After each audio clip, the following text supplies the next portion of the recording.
Muy buenas tardes a todos. En primer lugar, quiero agradecer a la Comisión Directiva de AON por invitarme a dar esta charla en la que voy a destacar algunos aspectos de, digamos así, de las técnicas que se utilizan para evaluar la absorción intestinal de calcio, especialmente en modelos animales. A lo largo de la charla voy a intentar señalar cuáles son los sitios y vías de absorción, los factores que influyen sobre la misma, las especies en las que se realizan los estudios, las diferentes técnicas, y voy a describir algunos resultados acerca del efecto del estrés oxidativo y de antioxidantes sobre el proceso de absorción del calcio.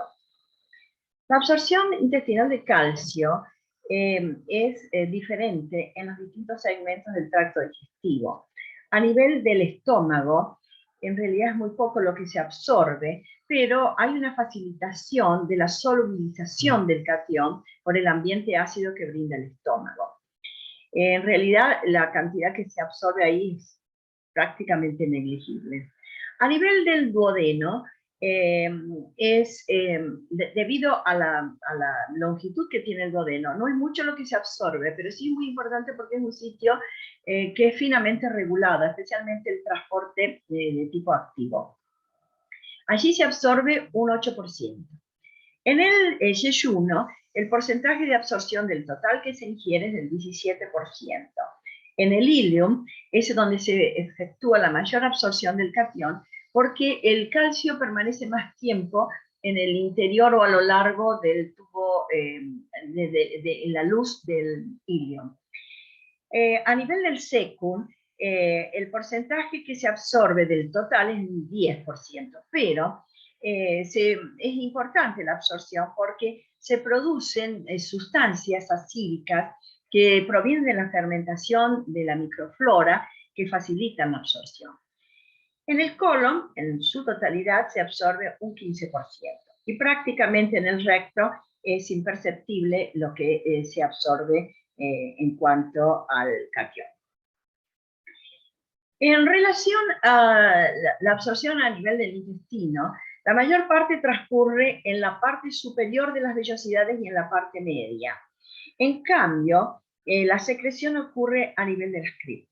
Recordemos que los enterocitos que tapizan las vellosidades son los más maduros, están en el tip, en la punta, y los más inmaduros están en la cripta. Y a medida que ellos van migrando hacia la punta, van madurando y adquieren mayor capacidad para absorber calcio. Si uno hace un corte transversal, observa en ese corte que la mayor parte del calcio entra por vía paracelular, o sea, entre células, en menor medida en forma transcelular. Hay una pequeña cantidad que se secreta y hay una, alrededor de la vellosidad, hay una zona, una capa acuosa que no es homogénea, que tiene un microambiente, un microclima acídico que facilita que esté allí el calcio en condiciones para ser absorbido. Como dije, los principales mecanismos de absorción son el paracelular, en donde se produce la mayor cuantía de la absorción, y la paracelular, la transcelular. La transcelular se produce a raíz del trabajo de diferentes proteínas, diferentes transportadores. Algunos participan en la zona apical, que son canales de calcio, como el TRPV6, el TRPV5 y el canal B1.3, y a nivel vasolateral participan dos proteínas. La bomba de calcio, que es donde el principal lugar de la salida de calcio, y el intercambiador sodio-calcio. La bomba de calcio utiliza la hidrólisis del ATP para bombear el calcio en contragradiente y está ayudado por un activador que es el 4,1.R. Mientras que el intercambiador sodio-calcio intercambia, trabajando de forma reversa, el calcio que sale por el sodio que va a entrar. Cuando el calcio entra al interior del enterocito, podría producir efectos deleterios al aumentar la concentración de calcio iónica intracelular, que puede llevar a la apoptosis de la célula. Entonces, hay mecanismos que impiden eso, trasladando ese calcio que ha entrado desde un polo hacia el otro de la célula. Participan en este proceso fundamentalmente la calmindina D, que es la 9K en los humanos y en los roedores, y la 28K en las aves. El calcitriol, o 1,25 de 3, la hormona que deriva de la vitamina D, facilita el proceso transcelular porque estimula la expresión génica y proteica de todos estos transportadores. En nuestro laboratorio tuvimos la posibilidad de ser los primeros de demostrar que el intercambiador sodio-calcio es estimulado tanto su expresión génica como proteica y su actividad por el calcitriol. Ahora bien, el calcitriol no solo afecta la vía transcelular, sino afecta también la vía paracelular. A nivel entre las células existen, ¿no es cierto?, las uniones estrechas, las uniones intermedias, las adherentes y los desmosomas. Se ha puesto en evidencia que ciertas proteínas, como las claudinas 2, 12 y 15, son las que participan permitiendo la entrada de calcio. No hay muchas evidencias acerca de proteínas que forman parte de las uniones adherentes ni de los desmosomas, pero que de alguna manera indirectamente podrían participar, ya que mantienen la estructura de la célula. Ahora bien, se han encontrado inhibidores de distintos componentes del transporte transcelular que permiten hacer estudios puntuales en este proceso, como es el caso del rojo de rutenio, que inhibe a varios canales de calcio, pero fundamentalmente el TRPV6, o el caso de la trifluoperacida o el vanadato, que inhiben a la bomba de calcio, o el KBR7943, que inhibe al intercambiador sodio-calcio. En cuanto a la zona apical, podemos destacar que pequeños cambios en el potencial de membrana influyen sobre el transporte transcelular de calcio. Por ejemplo, el potencial de membrana en descanso, en reposo, es de menos 47 milivoltios, pero cuando ingresa glucosa, que ingresa a través del transportador sodio-GLUT1, ingresa sodio, y eso genera una ligera depolarización que lleva a que el potencial de membrana pase a ser de menos 40 milivoltios. Ese cambio en el potencial de membrana genera que el canal calcio B1.3 se abra y entonces el calcio pueda entrar. Y luego ese calcio que ha entrado puede unirse a la calvindina o a otras proteínas como la calmodulina, o también se habla de otras proteínas como la SG100. Con respecto al mecanismo paracelular, ya hemos mencionado que las claudinas 2 y 12 son las que participan en ese proceso. También a ese nivel de las tallas ya tenemos ocludina y sonula ocludes, pero aparentemente no participarían. Posiblemente sí la ecaderina de las uniones adherentes. Lo que sí se sabe es que cuando se activa la bomba de sodio-potasio ATPasa, se permite que se active el pasaje de agua, y al activarse el pasaje de agua se hace el transporte de calcio dragado por solvente, o sea, se facilita la entrada de calcio. Ese sería el mecanismo hipotético de entrada por esa vía. En cuanto a las hormonas que regulan el transporte de calcio, ya hemos mencionado el 1,25 de hidróxido de 3, que estimula tanto la vía paracelular como la vía transcelular. Pero también la hormona de crecimiento activa la entrada de calcio. La hormona tiroidea coopera con el 1,25 a través de efectos cooperativos sobre las acciones genómicas, también teniendo un efecto estimulatorio. En cambio, los glucocorticoides tienen un efecto inhibitorio a través de una inhibición de la expresión de los genes que participan en el transporte transcelular de calcio. Y el FGF23, antagonizando con el 1,25 de hidróxido de 3, entonces produce en cambio un efecto inhibitorio sobre la absorción intestinal del catión. ¿En qué modelo se puede estudiar la absorción de calcio? Acá ustedes ven toda una serie de modelos muy importantes, algunos que se usan mucho como rata, ratón o pollos, con fines de estudios fisiológicos o biológicos, y algunos con fines comerciales, especialmente para determinar la calidad de las carnes, la calidad de la leche, la cantidad de la producción, como ha sido el estudio en cabras y en vacas y en ovejas. Nosotros en el laboratorio usamos dos técnicas fundamentalmente para estudiar este proceso. Uno es el ase intestinal ligado in situ, que consiste en anestesiar el animal, hacer una laparotomía, sacar el intestino, atar en un extremo, ajustando bien, y en el otro extremo, con la distancia que uno quiere estudiar, se hace un nudo suave, se introduce una jeringa que contiene el líquido que tiene la solución de calcio, marcada con calcio radioactivo, calcio 45, por ejemplo. Luego se saca la jeringa, se vuelve a atar muy bien el nudo, se reintroduce el intestino adentro del cuerpo, se espera el tiempo suficiente necesario, que eso varía dependiendo de la especie, y luego se saca sangre.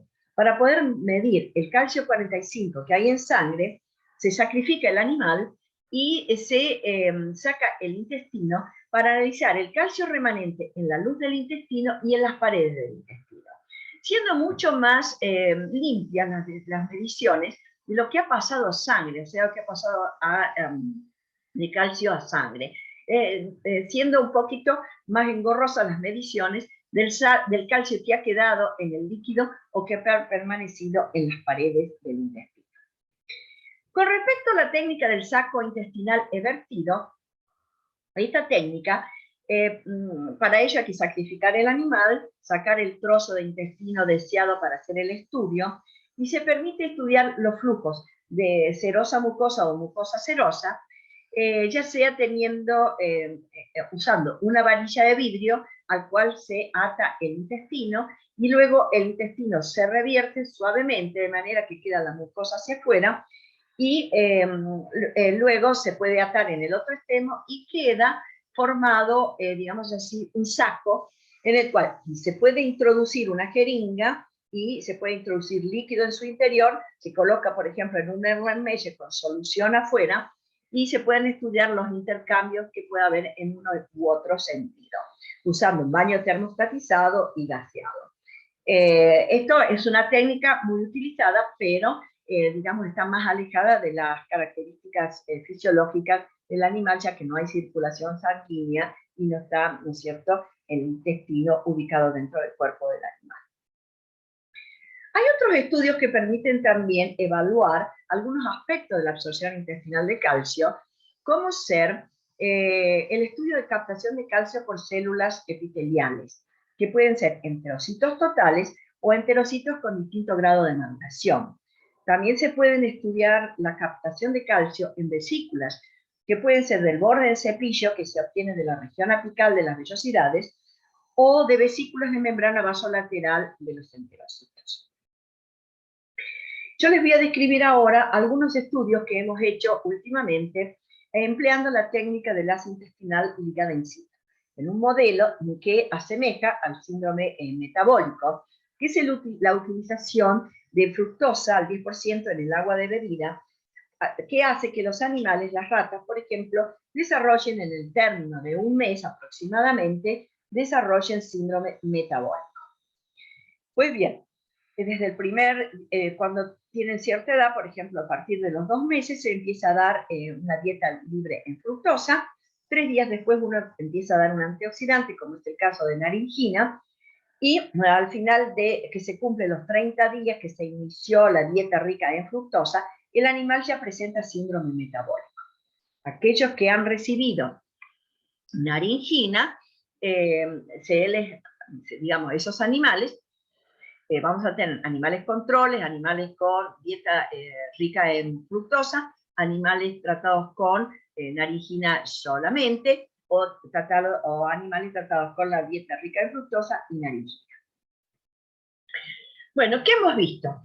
La absorción intestinal con la dieta rica en fructosa se disminuye. Ese efecto, disculpen, ese efecto no se bloquea con naringina en dosis de 10 miligramos por kilogramo de peso, pero sí con dosis de 40 en adelante. Si uno estudia la expresión proteica de moléculas que participan en la vía transcelular, como TRPV6, calvindina, goma de calcio o el receptor de vitamina D, se observa que con las dietas ricas en fructosa se produce una disminución de la expresión proteica de estas proteínas. Y cuando se le da al animal naringina, que se inyecta diariamente con naringina, se evita esa disminución en la expresión de estas proteínas. Algo similar ocurre con proteínas que participan en la vía paracelular, como son claudina 2 y claudina 12, las cuales disminuyen su expresión proteica con las dietas tratadas, las dietas ricas en fructosa, efecto que es impedido con el tratamiento con naringina. Lo que ha hecho fructosa, en realidad, ha sido un estrés oxidativo, porque lo vemos a través del incremento en el contenido de anión superóxido y de carbonilos proteicos. Efectos que son completamente bloqueados con naringina. Más aún, el contenido de glutatión, la principal sustancia reductora, es disminuida con las dietas ricas en fructosa y es abolido ese efecto por naringina. Las enzimas que participan como antioxidantes tienen sus actividades disminuidas en los animales que tienen una dieta rica en fructosa, y ese efecto es impedido por el tratamiento con naringina. Es decir, que el estrés oxidativo ha influido sobre ese efecto inhibitorio. ¿Influye también el estrés nitrosativo? Para eso determinamos el contenido de óxido nítrico y nitrosilación de proteínas. Y observamos que en las dietas ricas en fructosa hay un aumento en el contenido de óxido nítrico y un aumento en la expresión en la nitrosilación de ciertas proteínas. Proteínas que están en el orden de los 38 y 21 kilodalton. Y que naringina en gran parte impide o bloquea la nitrosilación de estas proteínas. También hay participación de mecanismos de inflamación. Para eso se estudió la expresión de interleuquina 6 y la de NF-κB en núcleos de enterocitos. Y se observó que en las dietas ricas en fructosa hay un incremento y que ese incremento es impedido con el tratamiento con naringina. De manera tal que llegamos a la conclusión que las dietas ricas en fructosa que asemejan a un síndrome metabólico producen estrés oxidativo, nitrosativo e inflamación, todo lo cual lleva a disminuir la expresión de proteínas tanto de la vía transcelular como paracelular, que en su conjunto inhiben la absorción intestinal de calcio. Y todos estos efectos son bloqueados por naringina. En otro modelo, en un modelo de pollo normal, en donde se puede inducir una inhibición de la absorción intestinal de calcio con el tratamiento con menadiona, hemos observado que la glutamina produce una protección de las vías transcelular y paracelular. ¿Y cómo lo hace? Uno de los mecanismos es a través de afectar la morfología del intestino. Fíjense, en A tenemos las vellosidades de los animales controles. En B, el de los animales tratados con menadiona. Vemos un acortamiento de la longitud de la vellosidad y una profundización de las criptas. En C observamos los pollos tratados con glutamina. No hay diferencias con los animales controles. Y en D, los pollos tratados con menadiona y glutamina. Vemos entonces cómo el ancho de las vellosidades, que estaba incrementado, tiende, ¿no es cierto?, a normalizarse. Es decir, glutamina trata de impedir ese incremento en la longitud, esa disminución en la longitud, el incremento en las profundidades y a su vez también trata de normalizar ese incremento en el ancho de la vellosidad que había producido menadiona. A nivel, digamos, de ultramicroscópico, observamos que las microvellosidades de los animales tratados con menadiona son muchísimo más cortas que las de los animales controles. Glutamina no tiene ningún efecto, pero glutamina impide ese acortamiento en los animales tratados con menadiona, como ustedes pueden ver en D, que es el grupo de glutamina más menadiona. A su vez, utilizando el rojo de rutenio, que es un inhibidor del TRPV6, observamos que se puede discernir en el proceso de absorción la vía transcelular de la vía paracelular. Y observamos que con menadiona hay una disminución de la vía transcelular y también de la vía paracelular. Glutamina no ejerce de por sí ningún efecto, pero glutamina en presencia de menadiona impide la disminución de la vía transcelular y de la vía paracelular. Con respecto a la expresión génica de moléculas de las vías transcelular y paracelular de la absorción intestinal de calcio, menadiona produce una disminución en la expresión de esos genes de calvindina, bomba de calcio, claudina 2. No afecta a claudina 12. Pero glutamina impide esas disminuciones.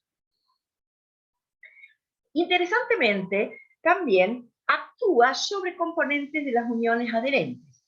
Así se observa que menadiona produce una disminución de la expresión génica de beta-catenina y de E-cadenina.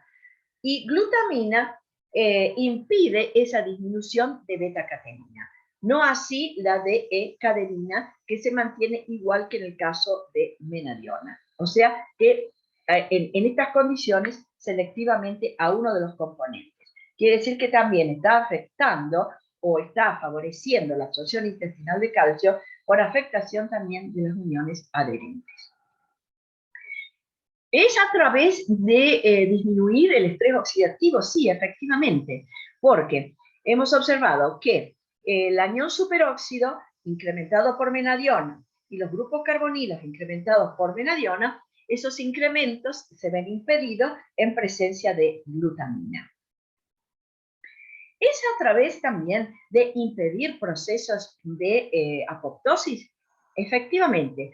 Midiendo algunos de los componentes de algunas moléculas que participan en la apoptosis, como es FAS y el ligando FAS, menadiona produce un incremento de ambos y glutamina impide ese incremento.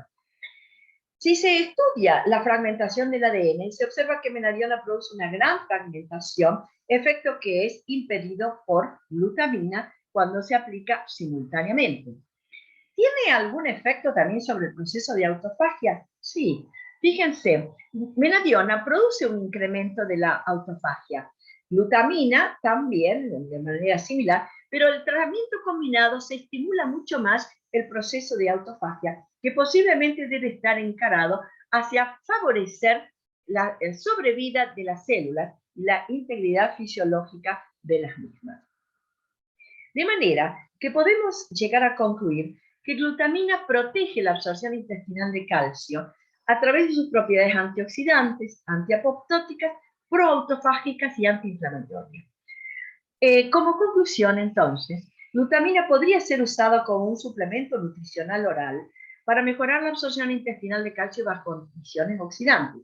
Por ejemplo, en ciertas enfermedades como la enfermedad celíaca, la inflamatoria intestinal, el cáncer intestinal o en patologías con exacerbación de las especies reactivas derivadas del oxígeno, tal como ocurre con la diabetes mellitus y el síndrome metabólico.